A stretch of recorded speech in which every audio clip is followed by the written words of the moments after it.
Hello, I'm Brad. And I'm Jason.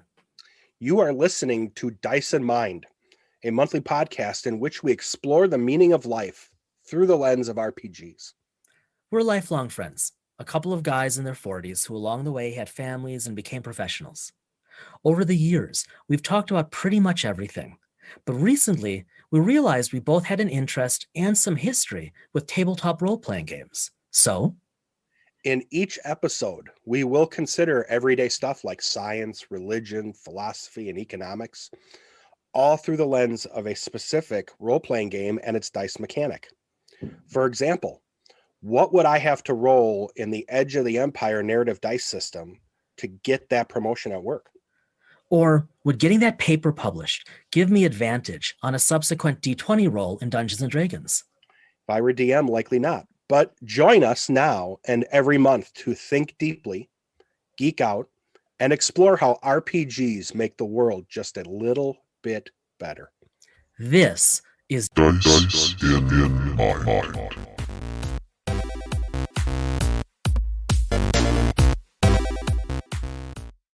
Last episode, we did a very interesting discussion about religion / faith / spirituality. We figured we were done with that topic and we were going to, in this episode, move on to study economics or to talk about economics. Jason messaged me the evening we're recording this, and said something that I had kind of been floating in the back of my mind, that we almost felt like this was we almost just left a little too much on the table when it came to faith and spirituality and religion. We talked about the ways to game it last episode, but Jason, I'm going to plagiarize you because I'm going to just utilize some of the information you sent over, and that was related to talking about case studies. What about taking a deep dive into a spectrum of characters? So again, I'm that's Jason's wording, not mine. I don't want to take credit for it, but I think we've talked about a DM level gaming aspect. Let's talk about a PC or character aspect, whether they are players that you may play, and these are going to be well-known characters, but you might play them. I know within Star Trek and all that, you can actually pick up the characters to play them. We're going to start with Star Trek, and then we're going to kind of see where it goes. So to kind of kick this off, I'm going to throw back to Jason because I know this is a topic that when we start talking about it, the first thing to mind is going to be what he's going to speak to. So I'm going to point, because we have our video on, and we'll start the conversation. Jason, there was one specific one that you were kind of excited about talking about. Yeah, thanks, Brad, and hi listeners. So Brad and I were thinking we might, akin to what we did last episode, conceptualize this discussion along a continuum of just a handful of specific characters who will be familiar to most, if not all of you. Certainly, most of the characters will be familiar to most, if not all of you. And we thought we would start on the science fiction end, if you will, migrate toward the science fantasy end, and then end up on the fantasy end. In our thinking, Brad and I came to the realization those tend to represent a spectrum, if not just an outright panoply of belief systems we see in characters. So with that said, let's jump in, everybody. The character who has been on my mind as Brad and I have been chatting off air about this discussion tonight is Picard, Captain Jean-Luc Picard of Star Trek TNG, of Star Trek Picard, etc. Picard, to my knowledge, never really directly addressed his belief system, certainly not religious belief system per se. However, indirectly through quite a number of episodes over those 7 seasons and movies and subsequent series, I do think undoubtedly Picard gave us insight into his worldview, into his mindset, into his if not religion, then at least creed. A few things come to mind. I'm going to be brief, and then I'm going to throw it back to you, Brad. But a few things come to mind. And I'm terrible with most episode titles. So listeners, forgive me, forgive us. Not really the point. We're not geeking out that hard. We're geeking out hard in another direction. You guys know us by now. In one episode, I remember it's in TNG, and Picard is speaking with Loxana Troy, also known as Mrs. Well, that's antiquated, forgive me, but Mrs. Majel Roddenberry. He is talking with Loxana Troy, and they're talking about the remarkable telepathic abilities of another recently encountered humanoid species. It's Star Trek. It's probably going to be a humanoid species, unless it's a silicon-based life form that yells out pain through Spock, but that's a whole other discussion. So they have this very brief discussion. I mean, it can't be more than 2 or 3 lines, right, Brad? But it goes something like this. I'm not going to try to remember the dialogue itself, but here's the paraphrase of it. Picard essentially asks, how common is telepathy, is the ability for minds to communicate with one another? How common is that in the galaxy among sentient species?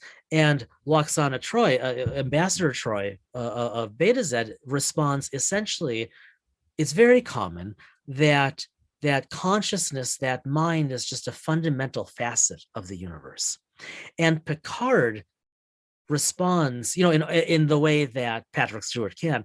Picard responds with that like really deep, I've always wondered. I've always just assumed, right? That kind of thing. And then they move on. But that was one of those rare lines in TNG specifically from Picard that stuck with me. Because I think I don't even know if I was in my 20s yet no, I wasn't when that came out, maybe.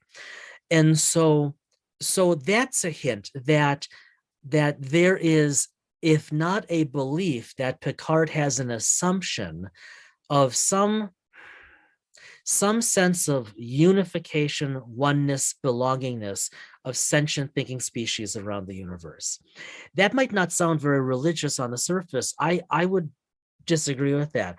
In other episodes, we get these little bits and pieces, and they're just little hints that Picard is clearly not a religious person in a formal religious sense that we would use today, all of us here in the 21st century.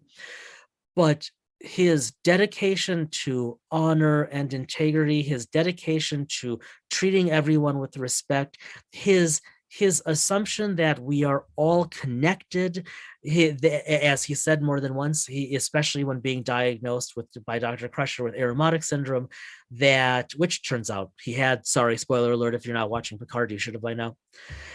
He says that he prefers to view the future as unwritten. So I think we can start to piece together for Picard, not a religion, but maybe a form, Brad, of just basic spirituality, almost a creed, a way of life where there are elements that many of us would say, well, that kind of has a hint of spirituality. But for him, he simply doesn't look at it like that. He played a very, I can remember watching this. You know him as more of a character than I do, and we'll get to my side in a minute. He showed a softer, more human side the further we went into the series. And like Jason said, too bad we're spoiling Picard here because you should have watched it by now. We see that a lot. I almost saw like a mix of that with him. And that's what we saw at the end of the series. And we saw in the movies, which is he reached that phase where he had this humanistic side, and he also had this creed, this logical, not necessarily Vulcan logical, although I felt it that way. Here's a curveball for you though. What I found most interesting was, and not the outward appearance and the outward antagonism, but did Q shift him or give him, obviously Q could be looked at by many as a god because of his unique abilities of everything. They look at him as a species. How do you think, this is all conjecture, how do you think his experience with Q's, I can think back to the episode where he was having his heart replaced and something was happening and Q showed him, in fact, it almost is a little bit of the Christmas Carol or It's a Wonderful Life type of feel.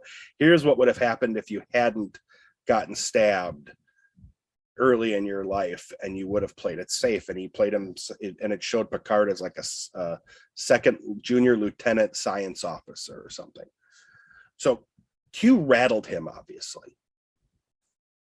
Do you think that played, and this might be a brick wall, do you think that played into anything, into him, his transformation, his morph or whatever? You're smiling, so I must have hit. I hit on something that you wanted to hit, or I threw the curveball. In the best situation, it's both. I think one of the best lines of all Trekdom is Q's parting dictum at the end of the final episode of TNG, All Good Things. One of the best, if not the best episode yet written. May whatever God you believe in have mercy on your soul. I've never thought about your question before, Brad, ever, regarding Q's influence on Picard's spiritual worldview, if you will. But as you're posing this question, as you're setting this up, here's what comes to mind. And to give our listeners a little backdrop, we're not going to share any specifics, but the past week or so has provided in a couple of our families, in our small group of really close friends to our family, has provided through our families, our extended families, very certain reminders of mortality and the fact of.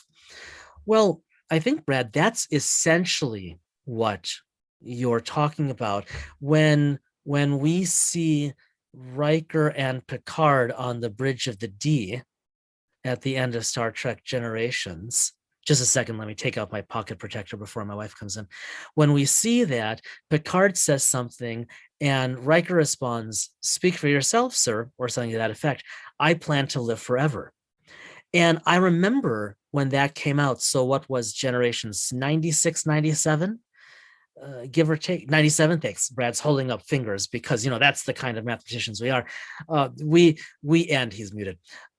So we were what, Brad, 23-ish? Yeah, 23. And I remember thinking, love the character, but man, Riker, what a psychologically immature response.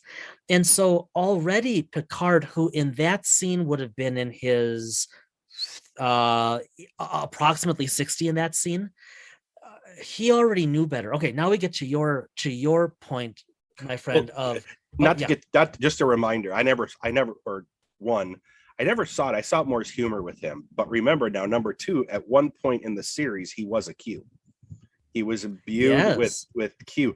So when he said that, in the back of my mind, I wondered if there was something playing into that. Now, obviously, now in Picard, we see an aging Riker. I never, well, in all fairness, that's because, he hadn't acted in how many years, and they called him up. And you'll notice when his cameos leading up to season 2, he looks a lot slimmer. Wouldn't we all? I never thought of that, Brad. But I think that only proves more or supports my contention that I'm going to share here. Q and Picard. Q gave Picard this opportunity to see his past and future differently. Okay. By the time we get to Star Trek Picard, Admiral Picard is in his 90s. And okay, I'm gonna make a conjecture, Brad, listeners. I haven't thought this through, so take it with a grain of salt, a big one. In my observation, when we see people later in life, so I'm talking 80s, 90s, and beyond, I think the more rigid ones are the ones who double down on their belief systems, whether it's a faith, whether it's a religion, whether it's an absence thereof. I see those individuals who remain dynamic, who maintain a lifelong ability, lifelong drive to think for themselves, to question, to ask. I think we see those people continuing to be facile, increasingly facile in terms of their beliefs and assumptions about, as Douglas Adams said, life, the universe, and everything. So I think someone like Picard, man, what a good question, Brad. Someone like Picard, who's been shown alternatives by Q and now is in his 90s and, just saved the galaxy again, but and is now saved in a synth body again, spoiler alert. But the point is, the point is, Brad was just holding up a post-it to make sure I followed up with this. The point is that I think we see Picard, I think this is what you're suggesting, Brad, becoming more open to alternate ways of being and seeing the universe. And it's one of the things that I think makes him such a wonderful character, right? His comment to Alex Girardi after right before they save the galaxy yet again, of one of the best lines ever that they gave him in any show: fear is an incompetent teacher. And I think that fits with his spirituality and with that broadening, that opening that maybe was fostered or forced by Q, and maybe in season 2 of Picard will be, because we know we're about to see something with Q. So cool. But this notion that the farther into his lifespan he got, not the less logical or empirical or strong of thought, but the more open he became to wondering and acknowledging what might be. He had a real rigidity when the series started in 87. He grew, whether it was by his acting, by script, or by his recommendation, whatever the case was. Stewart's played him differently as the seasons went on. And I think to Picard and him walking through, in effect, I think it was New Romulus, or that one of the Romulan refugee areas and we don't know much about Romulan faith and spirituality, other than we know about the Tal Shiar, and we got a little taste of this in Picard season 1.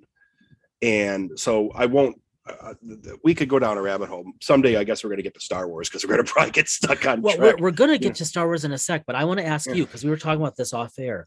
There is a ton of religion in Star Trek, some obvious, some not, and you have been talking about a few bits of it for quite some time.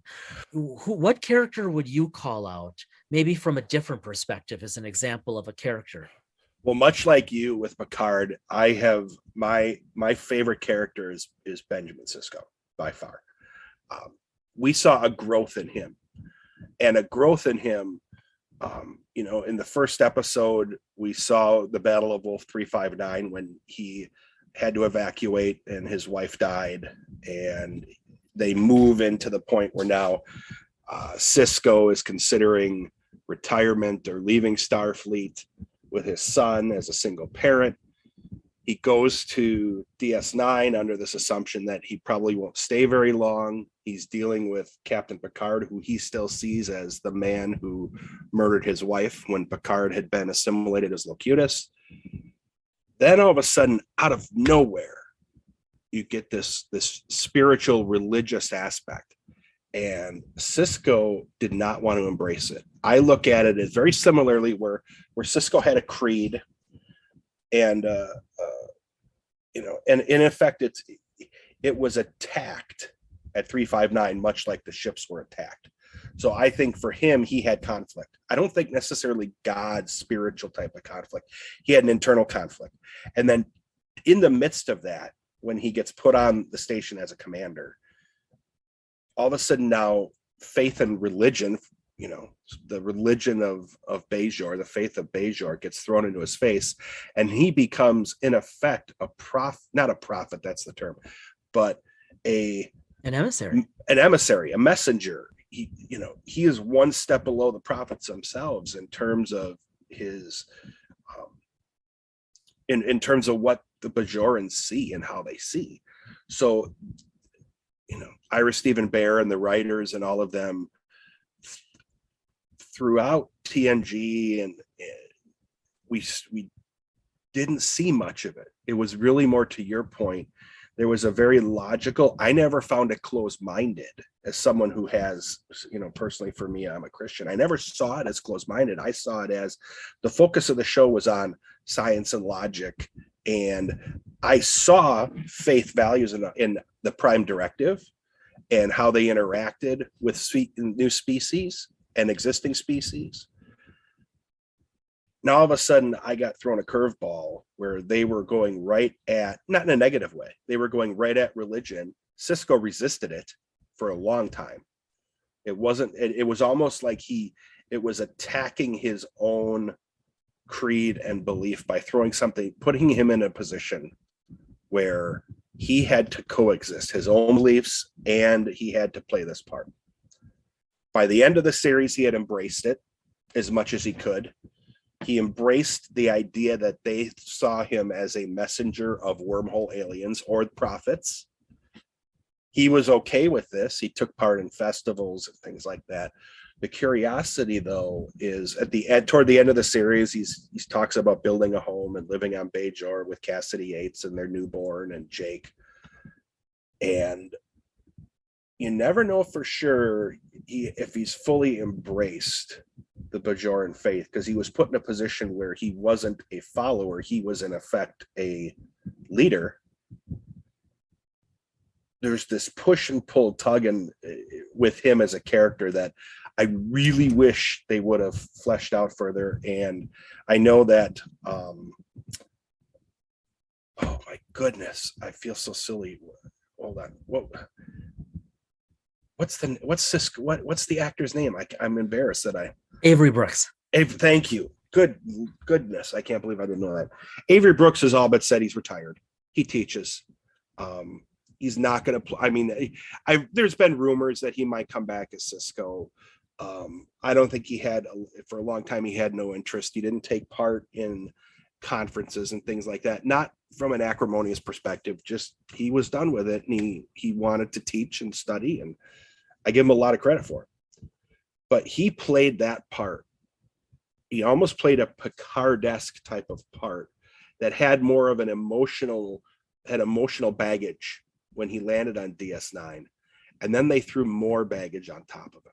And we watched him grow over the years. And I'll be honest with you, I'm a big Avery Brooks fan. I liked him on Hawk, on Spencer for Hire, and A Man Called Hawk. So when they hired him to do it, and I was not an early watcher of DS9. I started watching toward the end from scratch. And this was before the days when we could binge anything. You'd have to watch it on DVD. And to watch him, when you binge it, if you can sit down and over a period of time, watch a couple episodes and watch through the seven seasons, much like if you did the same thing with TNG, you can watch how Picard and Sisko grew and transitioned and adjusted. And even though they may have ended up in different places in terms of faith, spirituality, and all that, there was still an openness to it. Okay, so now let's turn the dial away from science fiction, using our examples of Star Trek because we know them well. Let's talk sci-fantasy. I think, Brad, you and I agreed we're probably just going to focus here on a couple characters from Star Wars canon, just because that world is so big and so rich. So I'm going to turn it over to you. I'm really curious where you want to start with this in terms of a specific character through the lens of faith, religion, spirituality, what have you. Anywhere in the Star Wars universe, who stands out to you tonight? Well, I think it's probably very similar to yours because, we were texting about this earlier. Who was the prime character in the original trilogy when it came to the Force? Yes, as you hold up Yoda. I'm not going to even try to imitate him. You do a better job than I do. We were introduced to the Force in what was then Star Wars. Now we know as A New Hope. This idea where, you know, Obi-Wan sacrificed himself, became one with the Force, was able to communicate with Luke and show Luke a way of being that existed outside of just pure physical existence. And Obi-Wan sent him to Dagobah to meet with Yoda. And Yoda, just by the very nature. Now, let's be honest. At the point that you and I were younger and we were watching it, we thought we had Yoda, Ben Kenobi, or Obi-Wan, and Luke. And then ultimately at the end, Leia as the 4 remaining Force users that were left.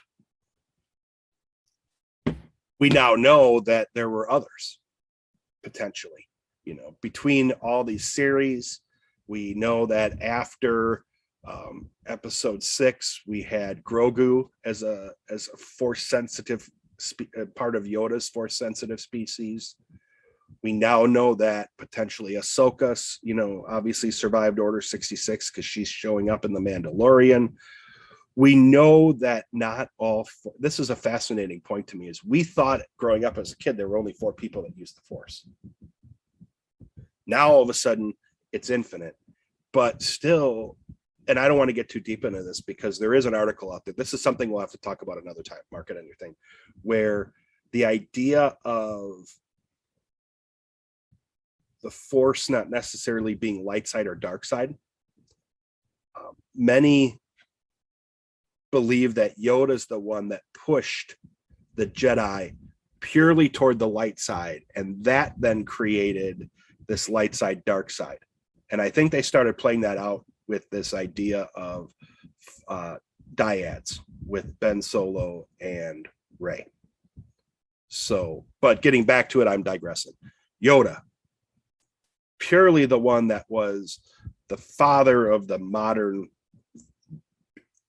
view of the Force that he taught to Luke. So for me, it's definitely Yoda. He plays a very spiritual character. I couldn't imagine Yoda not playing. I couldn't imagine what Yoda would have been like as a character. He would have been irrelevant. He would have been a relevant character if he hadn't had his idea as a, for lack of a better term, let's just say he was in many ways a priest of the Force. He was the last remaining member of the Jedi Council. You know, Mace Windu and everyone else had been killed off. So his character is one of those, going back to last week, where I don't know how you could play, unless you're doing some alternate universe stuff, how Yoda could be played without that as his character DNA. Okay, that's really interesting. That's really interesting because with Yoda, so like you said, he was a priest of the Force, and so let's get there in a sec. As one of the supreme Jedi masters, he had a very, it's funny because you don't typically think of Jedi like this, but he had a very rigid creed, and it was a creed, right, Brad? Because it being a Jedi, I mean, how long have we talked about Jedi? I remember once sitting with a co-therapist doing group therapy, and we were on break. It was a long thing, and one of the patients asked, like, what something, and off the cuff I responded, this is a long time ago, off the cuff I responded, honestly, my goal is to become a Jedi. Everything else after that is gravy, or something like that. And I realized, oh, I'll be darned, that's actually kind of true. But now looking back, kind of like, you know, with a little bit more age and experience comes hopefully some dynamics here, or an ability to change or think.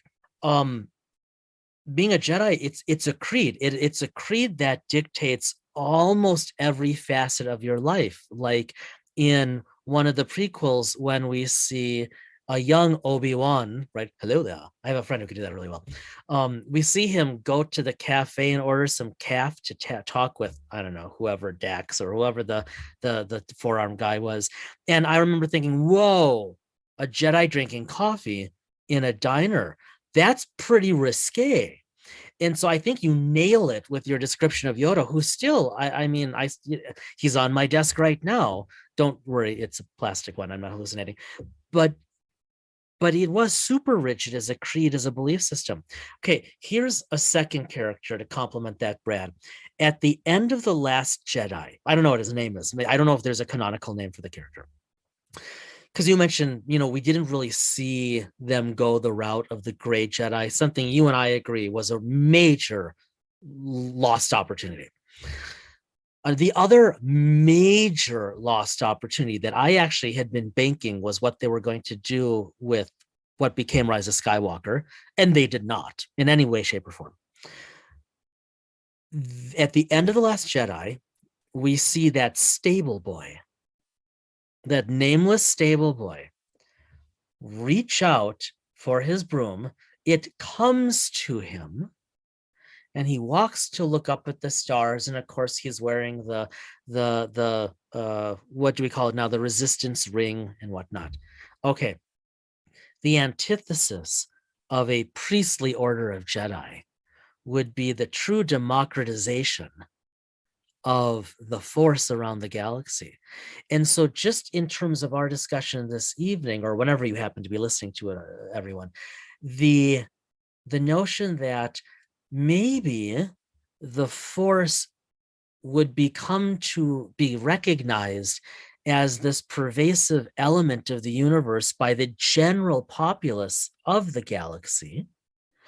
And that because of that reality, or that realization, you'd have the way of life and the belief systems and the faith systems, the assumptions changing, like they do with that little boy who, for whatever reason, was Force sensitive. And maybe the whole point of the Force, because we get hints of this in Star Wars, maybe the whole points of the Force, or a whole point, was that everyone, kind of like, you might say we each have a little hooter inside us. Maybe there's a little Force inside each of us, and this kind of kid could be emblematic of a major shift in consciousness across the Star Wars galaxy, and a major but subtle shift in the way of life. Think to Finn as a character. Toward the end of the Skywalker, he knew Rey was alive. He said, I felt it. How many times did we heard Carrie Fisher, we heard Leia say that at the end of episode 6. When he met the other rebellious stormtroopers on Andor, the planet where the Death Star exploded, I began to wonder if they were recruiting, the First Order was recruiting Force sensitive children into the Stormtrooper Corps, or it's exactly what you said. We're starting to see the Force just. I'm going to stop there and I'm going to switch for 1 second. You had the Jedi, and it reminds me a lot. You can look at this regardless of your background or your preference, faith or not, spiritualism or not. You can look at other faiths in the world based off of your perspective and see rules and boundaries and creeds and so on. I can think of any number of them where you have to do things a certain way. There's a certain step to everything, the whole bit. That's what the Jedi were. The Jedi were, in effect, a magisterium of light side Force users. Now, was it in reaction to dark side, or did the dark side react to the fact that they were, in effect, pushing out of this gray Jedi area and focusing purely on the light side? There was even that way. I know that the Sith, for example, lust for power, the rule of two, you can go back and actually look even in the Darth Plagueis books, even the non-canon, the Legends material, and see that there were creeds and rules and everything that even the Sith followed. Now, all of a sudden, Rey, I think it got it for us, for Jason and I and our small group that followed Star Wars since it first came out. It was not unintentional that Rey's lightsaber was yellow. And the fact is now are we seeing this ability where Force users, there won't be Jedi, the last Jedi, maybe there's something to it, the rise of Skywalker, I always thought in the back of my head, maybe Force users that are defenders or whatever will be called Skywalkers instead of Jedi. Just who knows? Who knows how they'll play that out? Thank goodness it won't be a movie run by the folks that ran the other movies, but that's another topic. We're going to see that play out with Dave Filoni and with Jon Favreau, who writes phenomenal material for the Best extended universe. Star Wars ever. Yeah. Are we going to see this blurring of light and dark? And it really just becomes, because the Jedi were forcing people into a code and all that denied them some of their own. It denied Anakin his ability to mourn his mother, which drove him to the dark side. If you read the stories of Palpatine, he grew up in a very dysfunctional household and got, in effect, thrown to the wolves and developed this aggression and all that Plagueis took advantage of and turned him into a dark side character. So now are we going to see, in effect, the end, the last Jedi really wasn't Rey, it was Luke or Leia. But now we're not going to have a Jedi anymore. There's going to be dark side users and light side users, but they're going to have the ability. And even Rebels talks about this with Kanan Jarrus and so on. This idea of gray Jedi, this idea of the yellow lightsaber. And from a playing perspective, this would be a phenomenal environment to play if you wanted to go down the Force and Destiny route. I could see Jason preparing the material now for me to play hint hit. Oh, seriously, my mind just went into overdrive. Thank you for that. Yeah. So there's this whole, we'll see this going forward, but this idea of light and dark coexisting within all of us. We know that's the case now. I'm being very, very simplistic with it. What does that mean for the future of the yellow lightsaber? So let's keep that statement and that question in the air. Let's turn the dial once more to pure fantasy. So light and dark. And what does that mean? And what about this middle ground and all this gray area? And it reminds me, Brad, of these memes we keep seeing online, and in all fairness, sending to one another, and occasionally posting on the Dyson Mind Facebook site. You should all go there if you don't, please. That 9 square grid of, what is it? Good and evil. And then is it chaotic? Is it right? Like my character is chaotic neutral. So I'm thinking light and dark. Well, what's more religious? What's more spirituality based? What's more creed based than good and bad, light and dark? And that dips us beautifully into fantasy worlds, specifically Dungeons and Dragons and Pathfinder. And the notion that here in both of those canons, we have these really, really rich, fairly prominent religious backdrops to most, but not all canon. There was actually, as of the date of this recording, Wizards had just posted to the D&D writers blog. Chris Perkins wrote a piece on canonicity in D&D. It's worth checking out. And if Brad reminds me when I'm writing the show notes, I'll put a link in there as he's writing it down. Thank you. But good and bad, good and evil. So in Dungeons and Dragons, we know that characters are often, if not typically, if not motivated, then at least connected to a god or a school of religion as part of their backstory. In Pathfinder, I think it's much more upfront of who's your patron, right? Like even in the campaign Brad is running for me as a one-on-one, my PC keeps getting his a-religious butt kicked by his new patron god. It's a long story. So as Brad breaks down on the other side of the screen laughing. So I'm going to turn it over to you, my friend, because you're so much better versed in this, and I'll chime in later maybe. But if you want to take from either D&D or Pathfinder, is there a character, large or small, who comes to mind who we could use as a case study?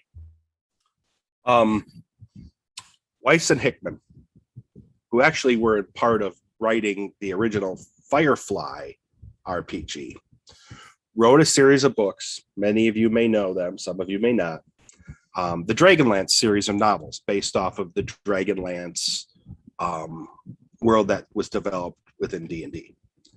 And I've read the Chronic. Now I haven't done it in ages. I had to pull up the information before we talked today to remember the names. The two trilogies I believe in that series that set the stage for everything else are the Chronicles and the Legends. Chronicles come first.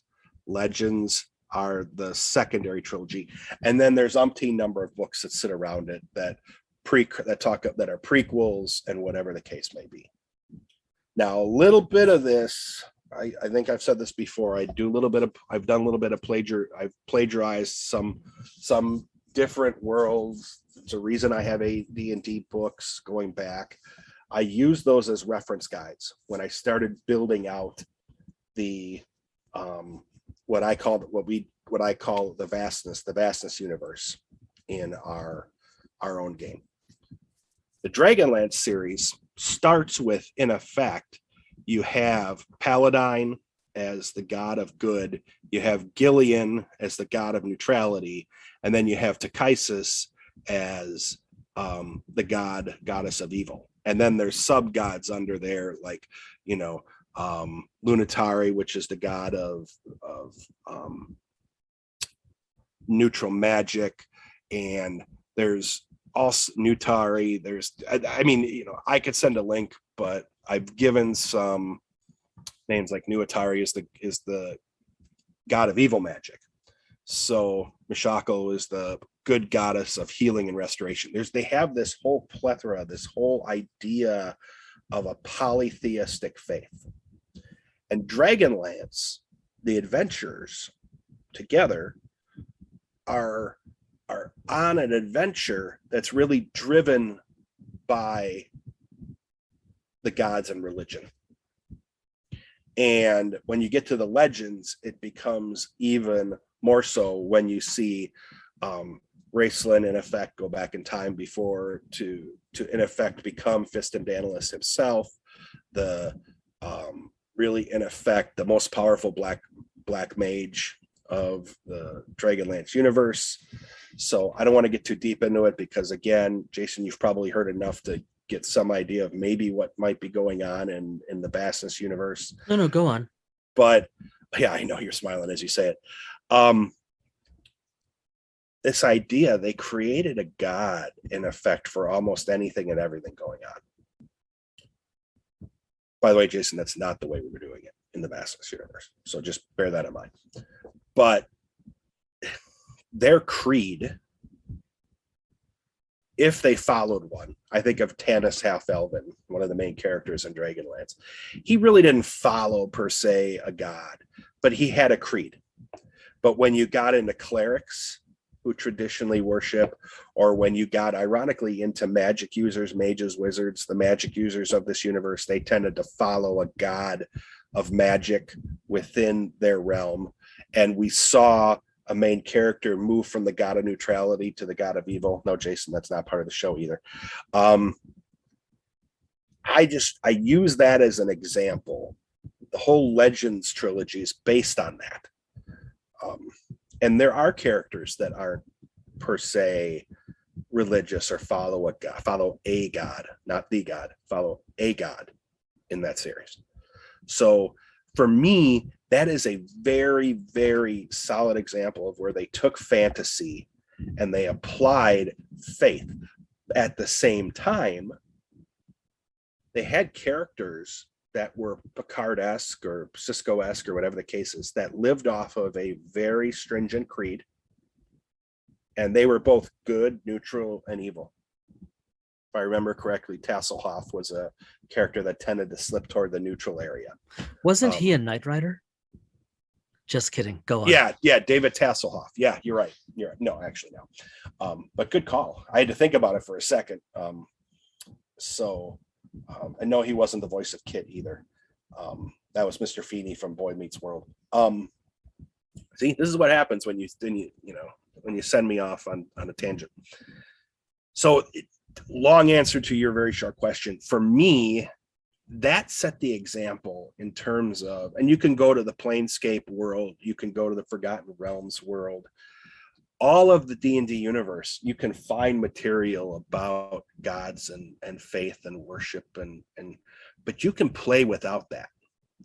And for better or worse, Jason has experienced deities of some sort, god or gods, and I don't think I'm giving anything away here, where they look so far in the story, a god has taken on Jason and the group as he has forced them to be patrons of this god,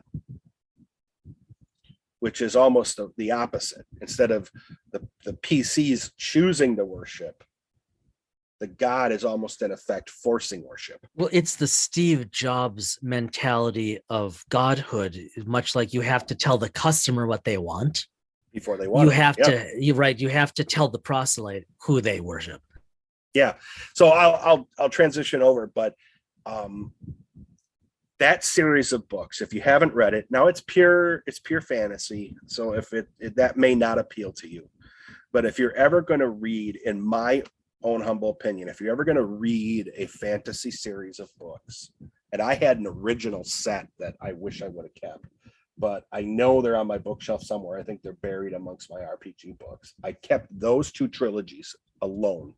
I rebought them probably 15, 20 years ago. Read them once and then they've sat. That was a prime example of where you mixed faith, religion, and people who didn't follow, but still followed a creed. And that showed to me that you could create characters in the D&D universe that could be driven by a god or could be driven by a creed. So a mix of Picard and a mix of the prophets in a way. I know, Jason, that's not a familiar series to you because I haven't pushed you enough to read it, because fantasy books aren't necessarily your thing. And even they aren't even mine as much anymore. But that was one of those series, those 6 books that I read over and over and over again because they were so rich in story for a 13, 14, 15, 16, 17, 18-year-old. And then even 10, 15 years later. Yeah, actually, I think this is a neat point where we can start to pivot toward wrapping up because of a couple things.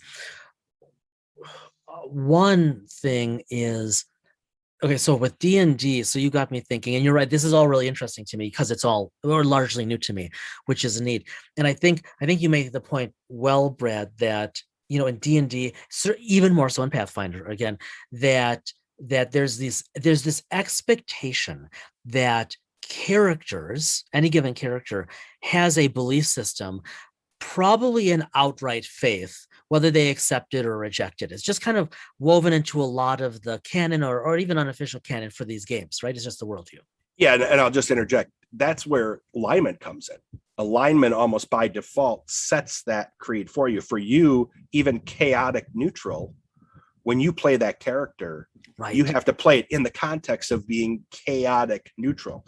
And if you go and read about alignments, it's very easy to play lawful good. It's very easy to play, lawful or chaotic evil. It's much more difficult, which is, I think, why you chose it, to play this chaotic neutral type of character.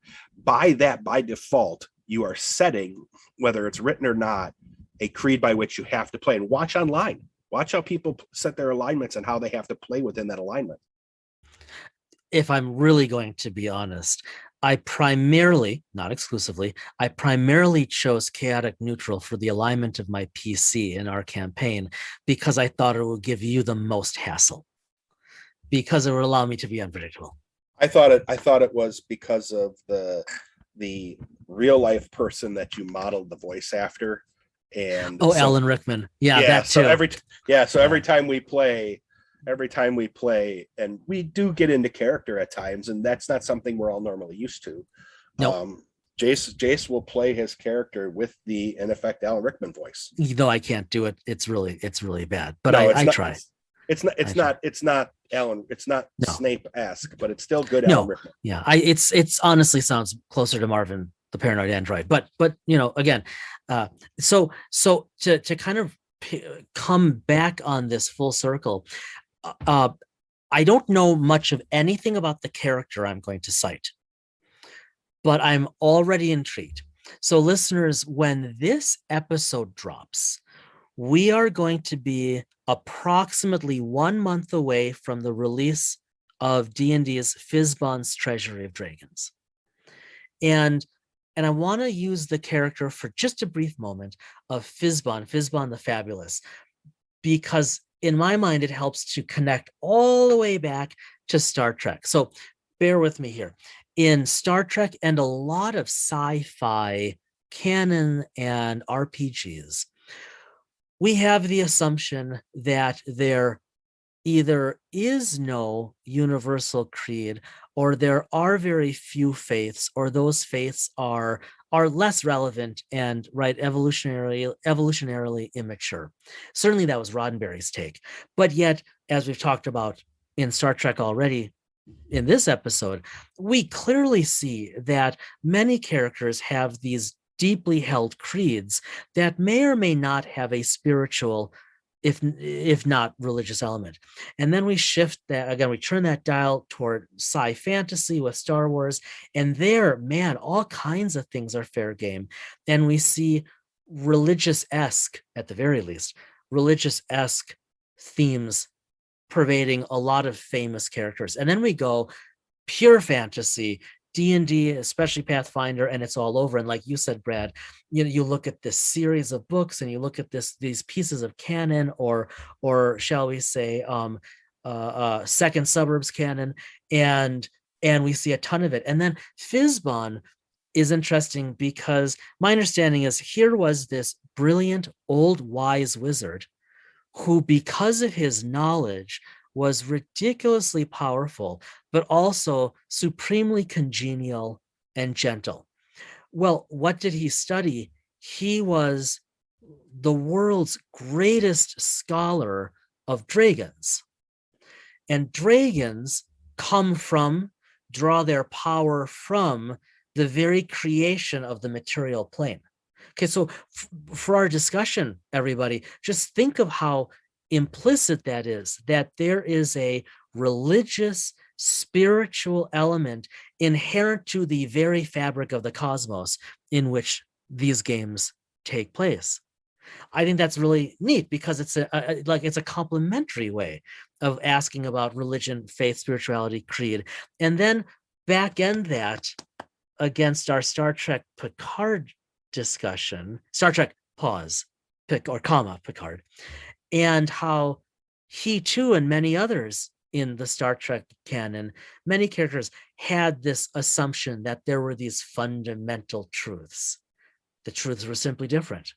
So we hope you've enjoyed this, listeners. We're going to head over to the GM corner in a moment, but we just felt that we hadn't yet done justice in a single episode to the fascinating pieces of faith and belief and creed that exist, if not in play, then just in the backgrounds of these wonderful worlds in which we do play.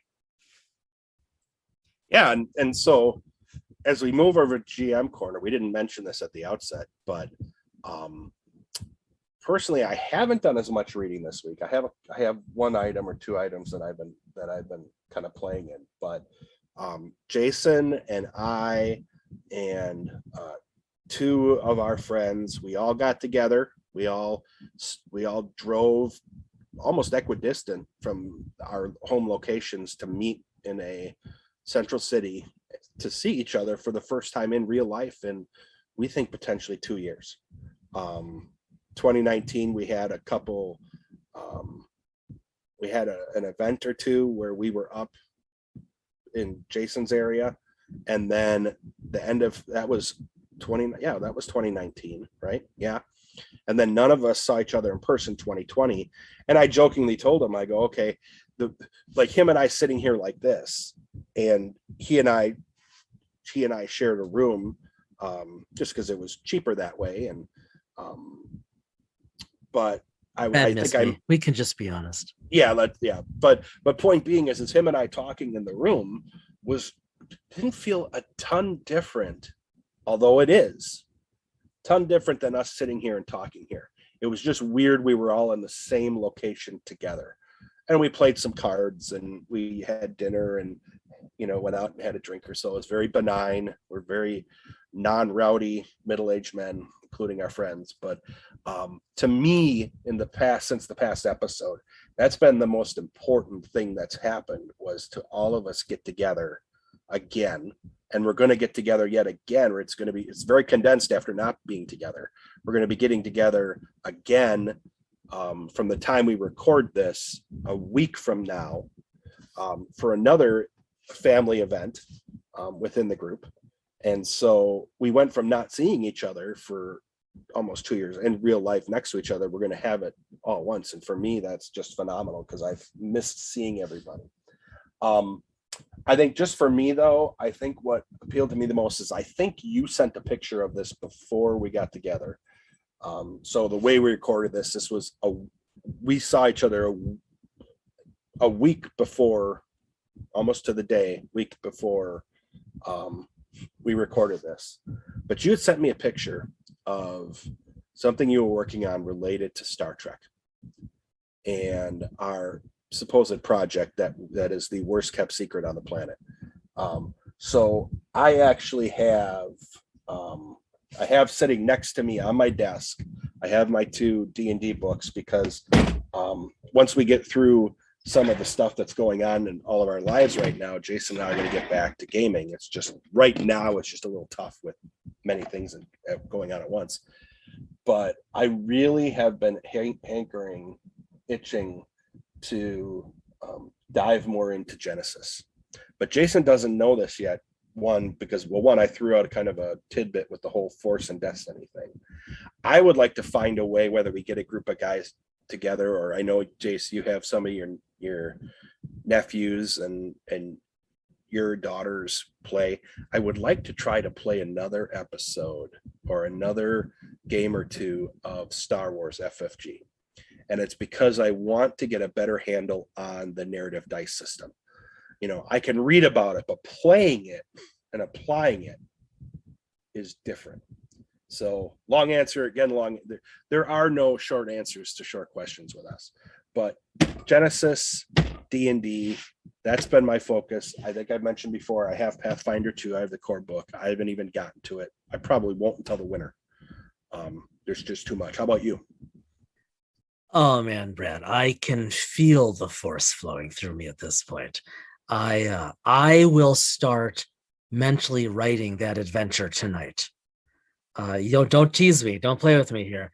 No, I'm itching. Seriously, I think it will help me with the work we're doing on that other project. Plus, in all honesty, especially after tonight's episode, I would love to get back into the Star Wars. I kind of got out of it just because of the movies were a bit for me of a letdown. The material that's coming out now is good. And so my hankering to play wherever we play in, just to play in that universe and to use that dice system. We've been using the D20 system of one form or another for a while. We're not going to stop. It would just be fun to, in parallel, play a little bit of it. I can tell you right now, oh man, am I going to be thinking about this tonight? I can tell you right now, it's going to focus on just what we talked about with our audience in this episode. It's going to focus on this concept of the Force pervading life across the galaxy, of it being democratized, of this grayness. I can tell you right now, it's going to either slightly overlap or post-date the end of Rise of Skywalker.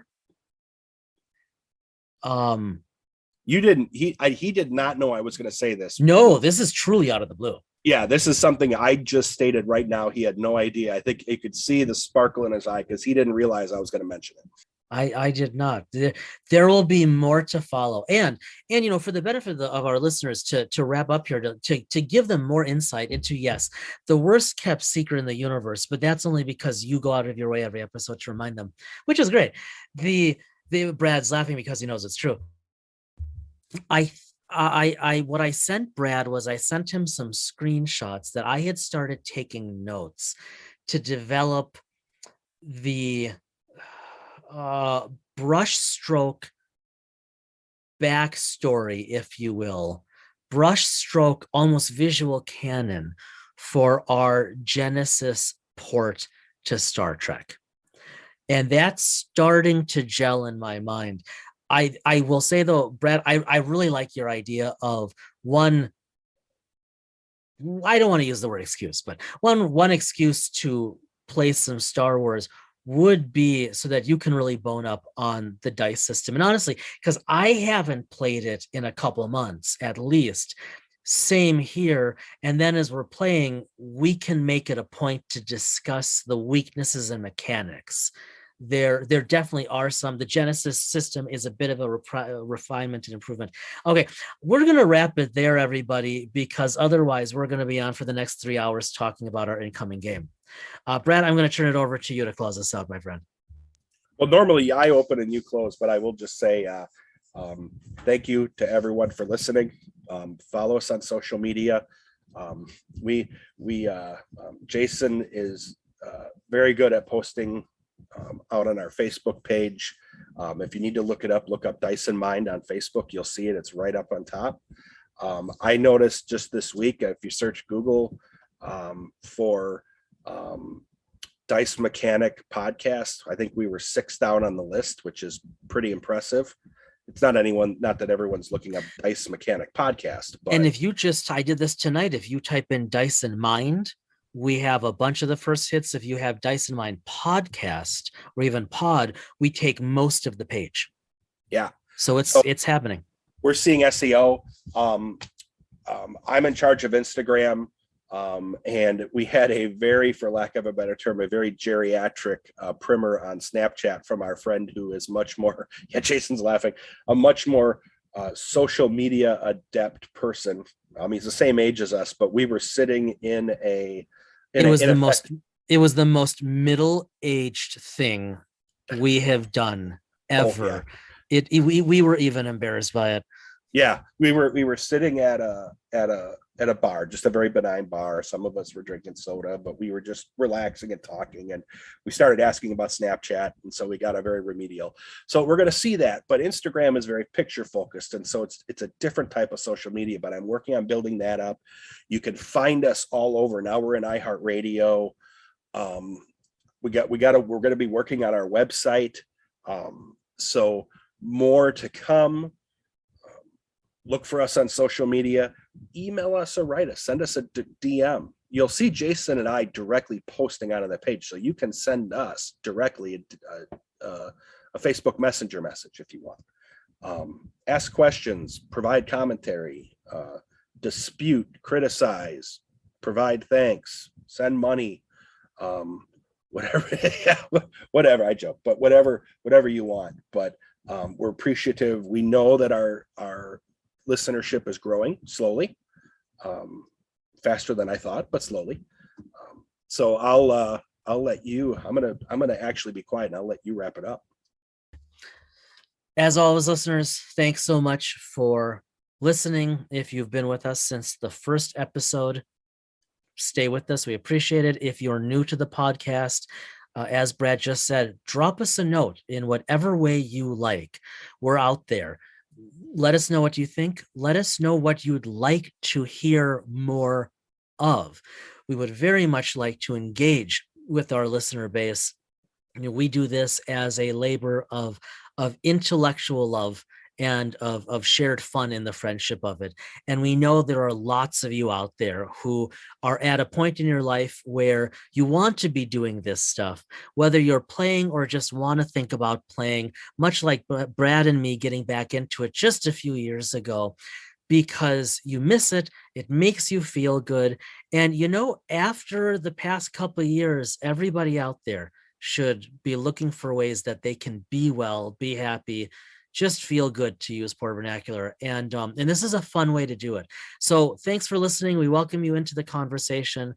As always, be well. We will see you next episode.